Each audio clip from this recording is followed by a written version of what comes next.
జై శ్రీరామ్.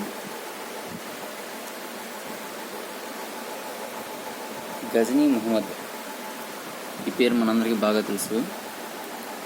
ఎందుకంటే మన స్కూల్ లైఫ్లో మొత్తం ఆ గజనీ మహమ్మద్ ఏదో గొప్పగా చేశాడు, ఎన్నోసార్లు దండయాత్ర చేశారు అని చెప్పుకున్నాం. కానీ ఎప్పుడు 17 సార్లు దండయాత్ర చేసిన అతను 17 సార్లు ఎందుకు ఓడిపోయాడు, ఏమైపోయాడు అనే దాని గురించి ఎవరు పట్టించుకోవాలా. కేవలం 17 సార్లు దండయాత్ర చేశాడు అనేది మాత్రమే నేర్పించారు. కానీ ఆ 17 సార్లు తనని ఎదుర్కొన్న రాజుల గురించి మనకెవరికి చెప్పలేదు మన స్కూల్లో. ఇవాళ నేను అందులో కొంచెం టాపిక్ని మీకు ఎక్స్ప్లెయిన్ చేయబోతున్నాను. నాకు తెలిసినంత వరకు మీకు జ్ఞానాన్ని అందిద్దాం అనుకుంటున్నాను. మనం దీని గురించి మాట్లాడుకోవాలంటే సుమారు ఒక 1200 సంవత్సరాలు వెనక్కి వెళ్ళాలి. అంటే ఇస్లాం అనే మతం ఏర్పడింది 7వ శతాబ్దంలో అనేది చాలామందికి తెలుసు. అది ఏర్పడిన దగ్గర నుంచి తన చుట్టుపక్కల రాజ్యాలను ఆక్రమించుకుంటూ ఇస్లాంని స్ప్రెడ్ చేయాలనే దానిలోనే ఉన్నారు. అలానే మన భారతదేశం మీద కూడా వాళ్ళు ఎన్నోసార్లు దండయాత్ర చేశారు.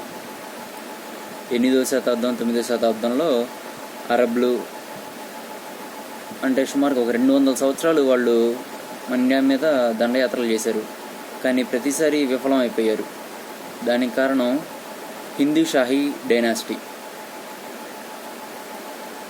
మనం ఇప్పుడు మెయిన్ మాట్లాడుకుంటున్న గజనీ మహమ్మద్ 1998లో సింహాసనం ఎక్కాడు. దానికి ముందు అంటే అతను పుట్టింది 971లో పుట్టాడు. 998లో సింహాసనం దక్కించుకున్నాడు. తన చిన్న టైంలో అంటే తన చిన్న వయసులో ఉన్నప్పుడు ఇలా దండయాత్రలు చేస్తున్నారు అనేది బాగా చూసి ఇన్స్పైర్ అయ్యాడు. తను కూడా బాగా దండయాత్రలు చేయాలి, బాగా దోచుకోవాలి, ఇస్లాంని బాగా స్ప్రెడ్ చేయాలి అనే ఆలోచనలో ఉన్నాడు. అప్పటి వరకు ఈ అరబ్స్, టర్కిష్లు వీళ్ళంతా ఇండియా మీద దండయాత్రలు చేయటం, వీలైనంత సంపదని దోచుకొని పోవటం ఇది చూస్తున్నాడు. హిందూ షాహీ డైనాసిటీ వాళ్ళు బాగా అపోజిస్తున్నారు మన ఇండియాలోకి ఎంటర్ అవ్వకుండా. ఇలా జరుగుతున్నప్పుడు ఒక రాజు, అతని పేరు జయపాల రాజా జయపాల. అతను కూడా ఈ హిందూ షాహీ డైనాసిటీకి సంబంధించినవాడే. ఇట్లా కాదు అబ్బాయి అని చెప్పి మన రాజు నేరుగా వాళ్ళ మీదకి వెళ్ళి యుద్ధం చేశాడు. అప్పటిదాకా కేవలం డిఫెన్స్ మాత్రమే ఆడిన మన కింగ్స్ అటాక్ చేయడం బిగిన్ చేశారనమాట. ఎంతలా అటాక్ చేశారంటే మన గజనీ మహమ్మద్ వాళ్ళ నాన్న వద్దురో బాబు మీకు దండనరా బాబు అని చెప్పని శాంతి ఒప్పందం చేసుకొని అక్కడి నుంచి వెనక్కి వెళ్ళిపోయాడు. ఫస్ట్ టైం మన గజనీ మహమ్మద్ చూసింది ఈ సీన్ అనమాట. మన ఇండియన్స్తో పెట్టుకుంటే ఏమైపోద్ది అని. సో గజనీ మహమ్మద్ కొంచెం తెలివన్నాడు. మన ఇండియా మీద అటాక్ చేసి ఎటు గెలవలేము, సో మన స్ట్రెంగ్త్ని పెంచుకోవాలని చెప్పని ఫస్ట్ పర్షియా, సెంట్రల్ ఏషియా, ఇంకొన్ని ఏరియాస్ అటువైపు గెలుచుకున్నాడు, ఆక్యుపై చేశాడు. ఆక్యుపై చేసిన తర్వాత ఇది ఆక్యుపేషన్ అంటే ఒక 3 సంవత్సరాలు 4 సంవత్సరాలు జరిగింది.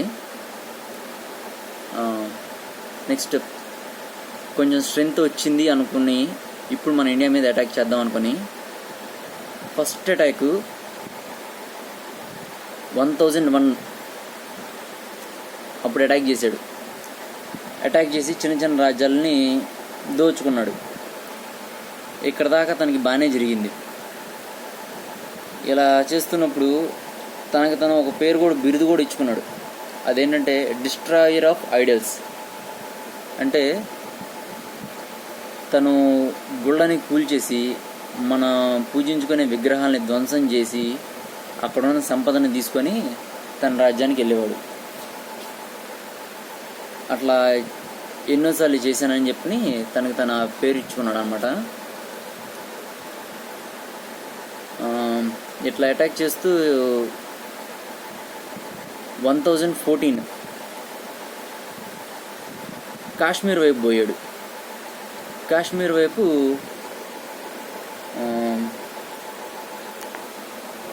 కాశ్మీర్లో తను కాబుల్ అనే ఏరియాని అటాక్ చేశాడు. అక్కడ కాబుల్ షాహీ అండ్ డైనాసిటీకి రూలర్ అప్పుడు త్రిలోచన పాల ఆయన పేరు. ఆయన సంగ్రామరాజ అనే రాజుతో హెల్ప్ తీసుకొని మన గజ్నీ మహమ్మద్కి ఓటమిని బాగా చవి చూపించాడు అన్నమాట. అక్కడ ఓటమి చూసిన తర్వాత మళ్ళా 1018లో ఇంకొకసారి ఇటు కిందకి మన రాజస్థాన్ వైపు అటాక్ చేయడానికి చూశాడు.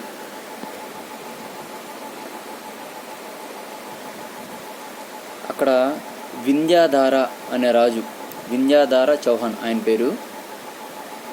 ఆయన త్రిలోచనాపాల అనే ఇంకొక రాజు కలిశారు. ఈ త్రిలోచనాపాల ఎవరంటే మనం ఫస్ట్లో చెప్పుకున్నాం కదా, జయపాల, రాజా జయపాల మన అరబ్ మీదకి అటాక్కి వెళ్ళాడు కదా, ఆయన మనవడు అనమాట. ఆయనను వింధ్యాధార వీళ్ళిద్దరు కలిసి మళ్ళా మన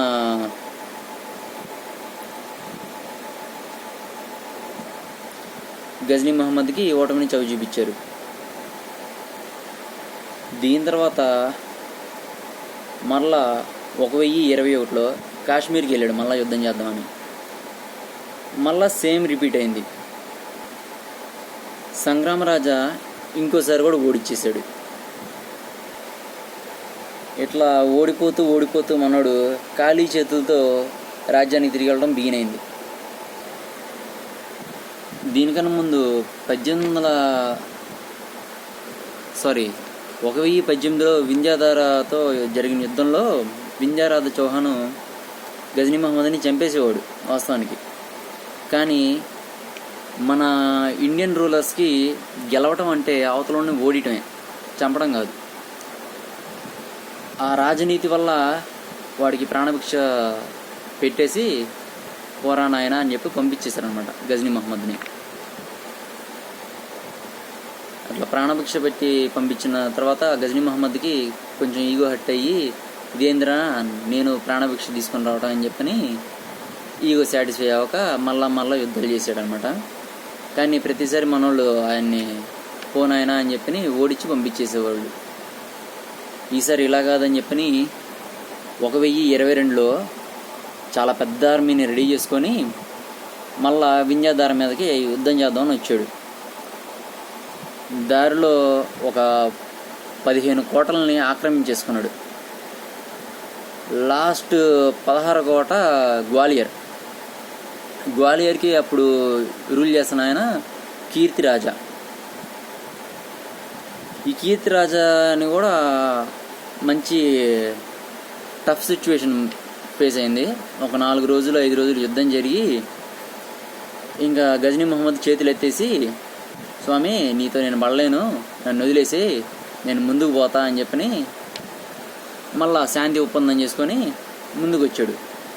ముందుకు వస్తే ఏముంది, మళ్ళా వింధ్యాధార రాజుతో యుద్ధం చేసి ఓడిపోయి ఆ ముందు గెలుచుకున్న 15 కోటలు కూడా వెనక్కి ఇచ్చేశాడు. ఈడు బుద్ధి ఏమైనా మారిందా అంటే మరలా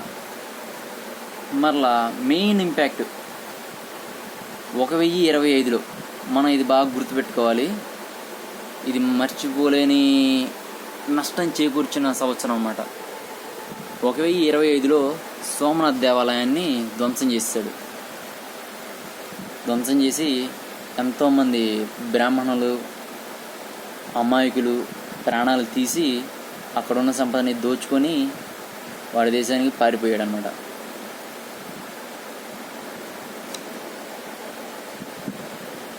ఈ సోమనాథ్ దేవాలయాన్ని ధ్వంసం చేసిన విషయం 2 రాజులకి తెలిసింది అప్పుడు. గోవిందరాజ చౌహాన్ ఒకళ్ళు, ఇంకోళ్ళు పరమర భోజ. వీళ్ళిద్దరికీ తెలిసి గజ్నీ మహమ్మద్ని అటాక్ చేసి చంపేద్దామని చెప్పని బిగిన్ అయ్యారు. సోమనాథ్ దేవాలయం దగ్గరికి వస్తున్నారని చెప్పని గజ్నీ మహమ్మద్కి తెలిసింది. వాళ్ళిద్దరి పేర్లు వినగానే మనోడికి ప్యాంటు తెలిసిపోయి పారిపోయాడు అనమాట. పారిపోవడం కూడా వాడు వచ్చిన దారిలో పారిపోలా, వాడు వచ్చింది ఒక దారి అయితే పారిపోయింది ఇంకో దారి. అది థార్ డిజర్ట్లో నుంచి వెళ్ళాడనమాట. ఆ పారిపోయే టైంలో ఎడారిలో నుంచి వెళ్ళడం వల్ల వాడి సైనికులు చాలామంది చనిపోయాడు. వాడు కూడా చావు అంచు దాకా వెళ్ళి ఎట్లా ఒకట్లా బతికి బయటపడి వాడి రాజ్యానికి వాడు వెళ్ళాడు. ఆ తర్వాత ఇంకొకసారి కూడా మన ఇండియా వైపు చూడాల. ఆ తర్వాత 1030లో చచ్చిపోయాడు. మన దౌర్భాగ్యం ఏంటంటే మనం గజనీ మహమ్మద్ గురించి అయితే బాగా తెలిసింది, కానీ వింధ్యాధర రాజు గురించి తెలియదు, పరమ భోజా గురించి తెలియదు, గోవిందరాజ చౌహాన్ గురించి తెలియదు, కీర్తిరాజ గురించి తెలియదు, సంగ్రామరాజు గురించి కూడా తెలియదు. వీళ్ళ గురించి తెలియకుండానే మనం పెరుగుతున్నాం. మనకి హిస్టరీ లెసన్స్లో ఈ రాజుల గురించి చెప్పి మన ఇండియన్స్ ఎంత బ్రేవ్గా ఉంటారు, ఎంత వీరోచితంగా పోరాడతారు అని చెప్పి నేర్పిస్తే మనలో ఇన్ఫీరియారిటీ కాంప్లెక్స్ అనేది తగ్గిపోయి మనలో ధైర్యం పెరుగుతుందని నేను ఆశిస్తున్నాను.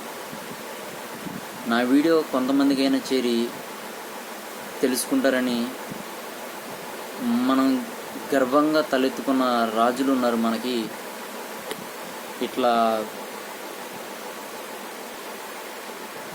ఇట్లాంటి గొప్ప రాజులని గుర్తుపెట్టుకోవాలని ఆశిస్తూ ఈ వీడియోని మీ అందరికీ షేర్ చేస్తున్నాను. మీ ఆలోచనల్ని కామెంట్స్ ద్వారా తెలియజేయాలని కోరుకుంటున్నాను. నేను దీన్ని ఎవరిని కించపరచాలనో తక్కువ చేయాలనో నేను ఈ విధంగా మాట్లాడలేదు. నా భాషలో ఏదన్నా మీకు నచ్చనిది ఏదన్నా ఉంటే నన్ను క్షమించండి.